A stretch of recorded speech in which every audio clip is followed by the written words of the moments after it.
एक धनी व्यक्ति के दो पुत्र थे। बड़ा आज्ञाकारी और परिश्रमी था। छोटा भोग विलासी में जीवन बिताता था। एक दिन छोटा पुत्र अपने पिता के पास गया और उससे अपने हिस्से की संपत्ति की मांग की। पिता ने उसे उसकी संपत्ति का हिस्सा दे दिया। अपने हिस्से की संपत्ति लेकर छोटा बेटा दूसरे देश चला गया। वहां पहुंचकर उसने भोग विलास में सारी संपत्ति उड़ा दी। उसी समय उस देश में भयंकर अकाल पड़ा और जिससे उसको भूखा रहना पड़ा। खाने को कुछ भी नहीं मिला। मजबूर होकर उसने एक आदमी के खेत में सूअर चराने की नौकरी कर ली। वो दिन भर खेत में सूअर चराता और सूअर को खाने को जो दिया जाता था उसे खा के अपना पेट भरने की कोशिश करता, लेकिन उसको वो भी नसीब ना था। ऐसे में उसे अपने पिता की घर की याद सताने लगा। वो सोचने लगा कि उसके पिता के घर तो नौकर और मजदूरों को भी उनकी भूख से ज़्यादा अच्छा खाने को मिलता है और मैं यहाँ सूअर को मिलने वाली खाना को खाने की तरस रहा हूँ। उसने फैसला किया कि वो अपने पिता के घर लौट जाएगा और उनसे गिड़गिड़ाते हुए क्षमा मांगेगा। मेरे पिता, मैंने आपके विरुद्ध स्वर्ग में विराजमान परमात्मा के विरुद्ध अपराध किया है, जो मैंने अपने भोग विलास के लिए आपको त्याग दिया। मुझे अपना मजदूर बनाकर रख लीजिए, क्योंकि अब मैं आपका बेटा कहलाने का योग्य नहीं रहा।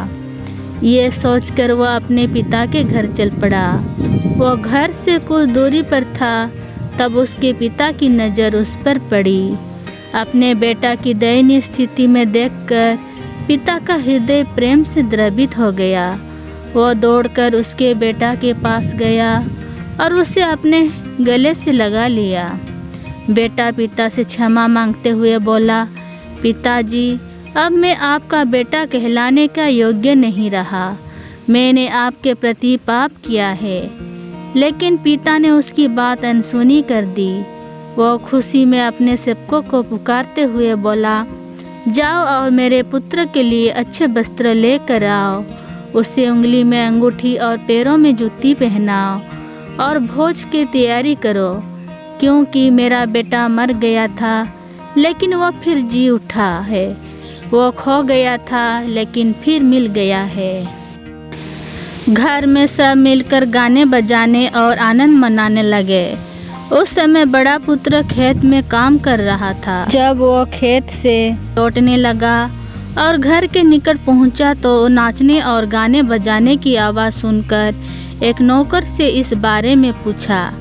नौकर ने बताया कि आपका भाई परदेश से भला चंगा लौट आया है, इसलिए आपके पिता ने भोज का आयोजन किया है और सब मिलकर आनंद मना रहे हैं। बड़ा पुत्र क्रोधित हो गया और वहीं से लौटने लगा।